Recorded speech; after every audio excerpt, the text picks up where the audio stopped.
বুধবার স্ট্রংরুম পরিদর্শনে গিয়ে প্রশাসনের ভূমিকায় ক্ষোভ উগড়ে দিলেন উত্তর মালদহের বিজেপি প্রার্থী খগেন মুর্মু। দুপুরে মালদহ কলেজে ডিসিআরসি কেন্দ্রে যান তিনি। মালদহ কলেজে হবিবপুর গাজল মালদহ বিধানসভা কেন্দ্রের ইভিএম মেশিন রাত 12টার আগেই পৌঁছে যায় দাবি প্রার্থীর। তারপরেও রাত 12টা পর্যন্ত স্ট্রংরুম সিল করা হয়নি। ইভিএম বদলের চেষ্টার অভিযোগ তুলে সরব হন খগেন মুর্মু। ফোনে জেলা শাসকের সঙ্গে কথাও বলেন তিনি। এখন কি জন্য এসেছে এবং কি অভিযোগ পেলেন? এইখানকার যে আমাদের স্ট্রং রুম, রাত্রিতে 3টা বিধানসভা 43, 44 এবং 50, এই 3টা বিধানসভার পুরো ইভিএম এখানে আসা সত্ত্বেও রাত্রি 1-2টোর মধ্যে কমপ্লিট হয়ে গেছে। অথচ আমরা এখানে থাকলাম সারা রাত। আমার ইলেকশন এজেন্ট ছিলেন রামকৃষ্ণ সরকার, তিনি এখানে ছিলেন। আমি চলে গেছিলাম মাঝে, যখন যেহেতু দেরি হচ্ছে। ওরা সিল করলো না কেন? তার মানে ওপেন রেখে দিল। এখনো পর্যন্ত হচ্ছে বাকিগুলো আসছে। এখন হচ্ছে যে 12টা 12:30 বাজতে চললো, এখনো ইভিএম আসছে। তার মানে রাত্রি তো কোথায় ছিল ইভিএম? তার মানে এটা হচ্ছে ইভিএম চেঞ্জ করার একটা পলিসি আগের থেকে নিয়েছে ওরা। এটা ইন্টেনশনালি করছে। ইভিএম গুলো চেঞ্জ করার জন্য পরিকল্পনা নিয়েছে, তাতে হেরে যাচ্ছে, তাই এগুলো করছে। আর এটা জেনারেল প্রশাসন, জেনারেল অ্যাডমিনিস্ট্রেশনের এখানে হচ্ছে তার সহযোগিতা আছে। আপনি কাকে জানালেন? আমি ডিস্ট্রিক্ট ম্যাজিস্ট্রেটকে বলেছি যে আপনি এটা করছেন, ইন্টেনশনালি করছেন এবং ওদেরকে সাহায্য করার জন্য এগুলো করছেন। ইলেকশন কমিশনকে জানাবেন?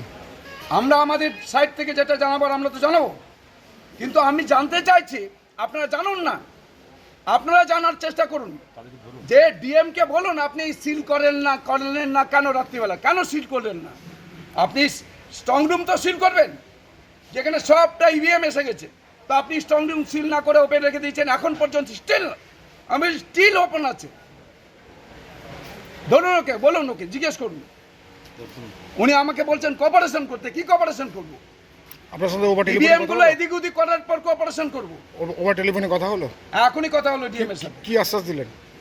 আশ্বাসের ব্যাপার নাই। উনি কি আশ্বাস দিবেন? উনি আমাকে কি আশ্বাস দিয়ে আমাকে বোঝাতে পারবেন? উনি বলছেন আপনি কোঅপারেশন করুন। কি কোঅপারেশন করব? ইভিএম চেঞ্জ করবে, এটার জন্য দেরি করাচ্ছে, স্ট্রং রুম সিল করছে না, ইভিএম এখনো আসছে। এটা কি টাইম?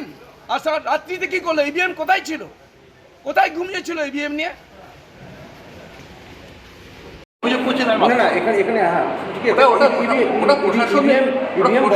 প্রশাসনের কথা না, প্রশাসন বলবেন না, বলছে যে প্রশাসনকে ওনাকে জিজ্ঞাসা করুন।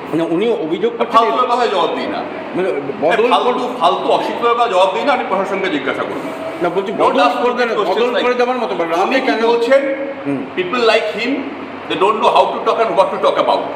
Ask this nonsense to talk whatever বাকি is going on. এতক্ষণে কি সিল হওয়া উচিত ছিল না? সিল করা নিয়ে উনি যেটা বলছেন যে বদল করে দেওয়ার মতো চক্রান্ত বা ষড়যন্ত্র। It is not my job. আপনি তো পড়াশোনা করেছেন, কিন্তু এটা কি সম্ভব? আক্স people who is talking this. আমি কিছু বলি যে বলছে তাকে কি জিজ্ঞাসা করুন না, তাকে না তো ওখানে জিজ্ঞেস করুন। আপনি কি জায়গা কিনতে চান? তাহলে আর চিন্তা নেই। 34 নম্বর জাতীয় সড়কের ধারে রায়গঞ্জের নট্টপাড়ায় ঠিক বিপরীতে নিউ উকিলপাড়ায় আজই সুলভ মূল্যে জায়গা কিনুন, গড়ে তুলুন নিজের স্বপ্নের ঘর। তাই আর অপেক্ষা না করে আজই চলে আসুন আমাদের এখানে, দেখে যান জায়গা। মন পছন্দের স্বপ্নের প্রাসাদ গড়ে তুলুন আপনার কেনা এই জায়গায়। তাই আজই যোগাযোগ করুন আমাদের সাথে। আমাদের ফোন নম্বর 8617827851, 6295828881, 8617033767। তাই আর দেরি নয়, আজই আসুন নিজের পছন্দের জায়গা কিনতে। বিয়ে হোক বা যে কোনো অনুষ্ঠান, ছেলেদের আধুনিক মানের পোশাকের বিপুল কালেকশন নিয়ে হাজির গোয়ালপুকুরের সরকার ড্রেসেস। ভালো ব্র্যান্ডের জামা কাপড় নিতে চান? তাহলে আর দেরি কিসের? এক্ষুনি চলে আসুন সরকার ড্রেসেসে। গোয়ালপুকুরের শাহাপুর বাজারে খুলে গেল সরকার ড্রেসেস। ব্র্যান্ডেড জিন্স প্যান্টে রয়েছে কালারের পুরো গ্যারেন্টি। ব্র্যান্ডেড জিন্স প্যান্ট ছাড়াও রয়েছে shirt, T shirt, panjabi, cargo jeans, cotton pant, half pant সহ যাবতীয় পোশাক থাকছে এখানে। সকল প্রকার কেনাকাটায় থাকছে আকর্ষণীয় উপহার। তাই আজই আসুন আমাদের প্রতিষ্ঠানে। আমাদের ঠিকানা সরকার ড্রেসেস, শাহাপুর বাজার, গোয়ালপুকুর, উত্তর দিনাজপুর।